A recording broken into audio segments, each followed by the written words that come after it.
Today's video is about usable outdoor spaces, which does my heart good because I love that topic.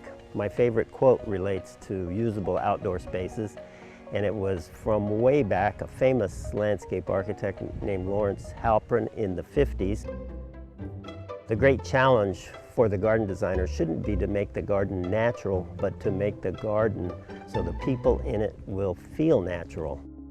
Brilliant way of saying we need to address the needs of people. If you look online and in magazines, the issue of trying to make special outdoor living areas in your backyard is very topical, very popular, and right up our alley. We're going to show you a garden we're working on right now, and I hope it will be an inspiration to you because they've managed to work in all kinds of usable outdoor spaces in this garden. I'm John Valentino, president of John & Bob's Corporation, and Chip is not here right now. He's actually not listening to the underwater music that's in this pool because he doesn't like to go in the water, but he is checking out the pizza oven and getting ready to make a pizza a little later. This is a garden that we did not happen to design. This was designed by a talented young landscape architect named Gabriela Golik, and she did a nice job, and we did all the installation. Everything we show you, we installed except for the pool. The pool was installed by Vineyard Pools of Clovis, California. When you look at these different spaces that we'll be talking about, you'll see some clutter here and there and some construction debris here and there, and we're not completely done. I'd say we're still a couple of weeks away from finishing. We're at Movie and the Fire Bowl, which we're thinking of making a movie titled that, but in this case it's a little venue, and this venue has a concrete seat wall that we poured out of solid concrete with cushions on it. One part of it offers a backing out of wood, which is stained a bare color called coffee. It gives kind of a natural look to the wood and yet preserves it very well, and you don't have to do a lot of refinishing over the years. And then there's a fire bowl right in front of us that is a gas fire bowl, pretty spectacular, especially at night. And that we got from Architectural Pottery, and you notice it's wide enough that you can set drinks on. And it's in the middle of a lawn here, and the lawn serves a couple of purposes. The lawn makes the overall venue for the movie part. We ran the appropriate power, and the company called Future Home of Fresno, with Joe and Jim heading that up, have speakers everywhere, and they devised a way to mount a projector and a screen. And so this is the venue for watching movies and staying warm with the fire bowl on cold nights. And the lawn, because we're right up against this fire bowl and right up against this furniture that we don't want to throw water on, we did a kind of creative way of watering it, which we're going to show you more about in a future video, but we did it in a way that we don't have overspray going onto these things. I mean, the fact that you have a solid roof, I mean, that's like building a house. So very popular right now are outdoor kitchens. It features concrete countertops and lots of other appliances that I have a hard time remembering. It has a kegerator, an ice maker, a couple different types of refrigerators. It has wine storage, a pizza oven, sliding stainless drawers, a garbage storage, a counter cooktop, an exhaust fan, big, impressive, beautiful exhaust fan, a barbecue grill, which is a spectacular one by Kalamazoo. And it uses the same floor that we used, pool deck and everything, which is just a colored concrete. Little sections of it I've already sealed, but we're going to seal the whole thing again, which does give it a little bit richer color. And then this obviously has a solid roof, and the roof was selected to match the roof of the house. The plaster is exactly the plaster of the house. So the whole concept here is this outdoor kitchen appears to be an extension of the house.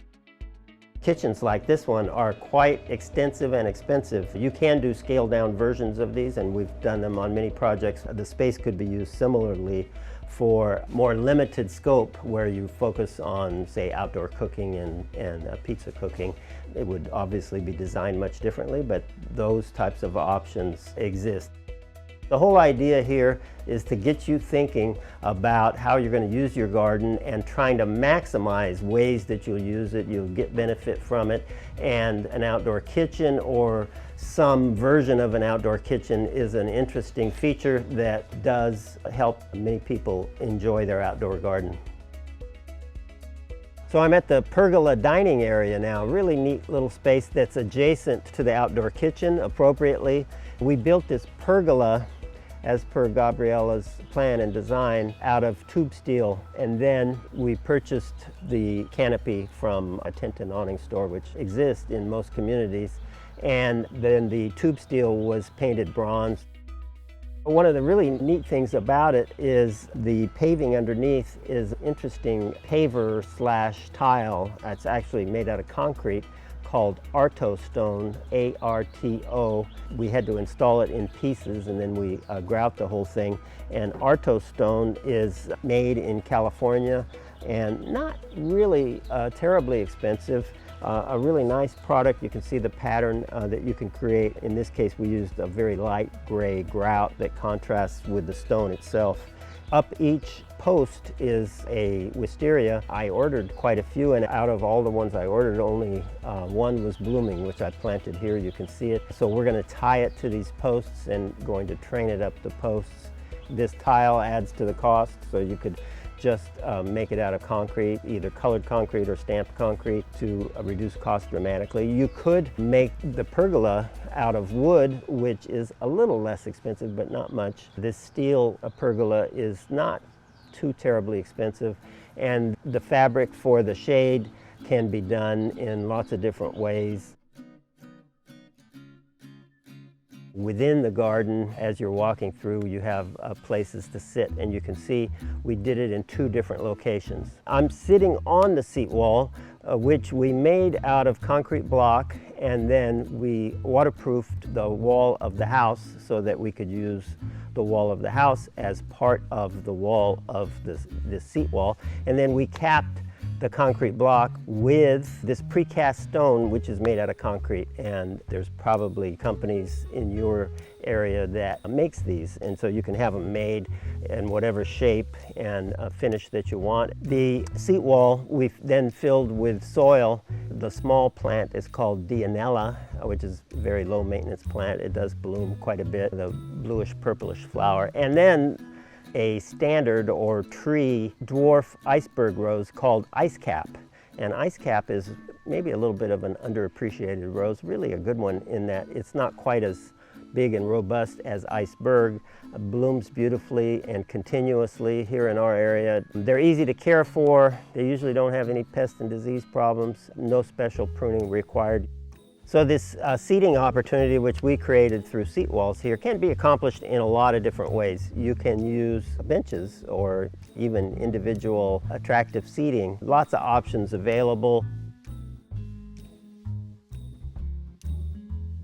So we've got a spectacular swimming pool here that has those huge pots behind it. That was quite a project to get those into place. And then the pool features something I hadn't experienced. It has underwater music.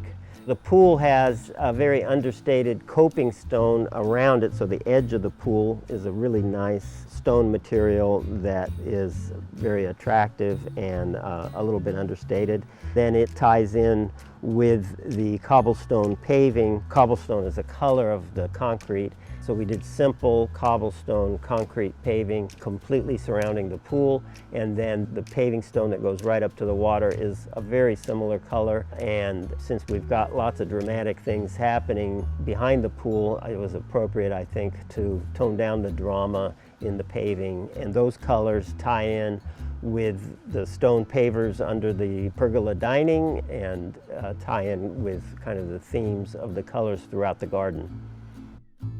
We got some email correspondence from one of our viewers that was concerned about ending up with a garden that wasn't coordinated and that didn't seem to flow from space to space. And I mentioned in my response to her that circulation is one way of accomplishing that. Circulation meaning paving.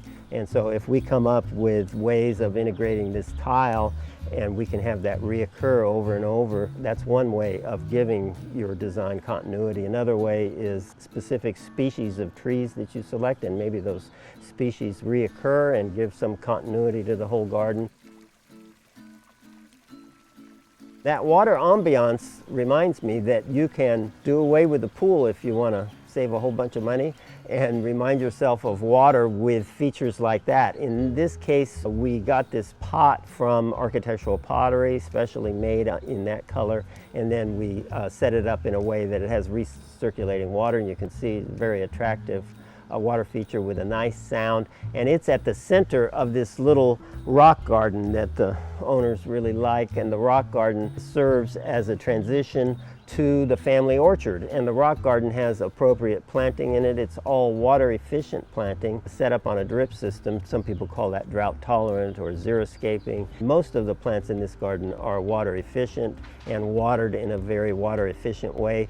In this case, lots of little ollies, so it's a dwarf olive around our water feature. And then you can walk alongside this water feature, a concrete paved area that also has the same color as the paving around the pool, in that it's cobblestone, and that takes you to the family orchard. Nutrient-dense organic family fruit orchard, which we've infused with all kinds of John and Bob's products. We want that soil to be alive, so we used blend and we used penetrate and we used lots of it. These have only been in the ground about 8 to 10 months or so. The family picked their favorite fruit, and it has a fig and an apple and peach and kumquat. These owners had the luxury of having a lot of space to work with, which from a maintenance standpoint isn't a luxury, but from a standpoint of being able to create useful spaces and to extend and expand the house out into the garden, it's very useful.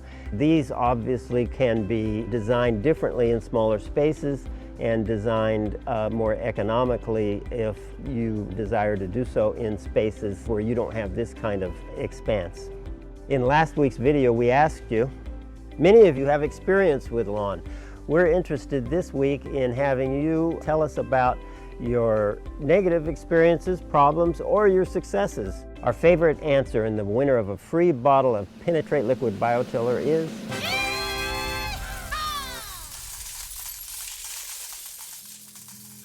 An interesting contrast is to look at our other video on Bob Truxell's design of a small garden.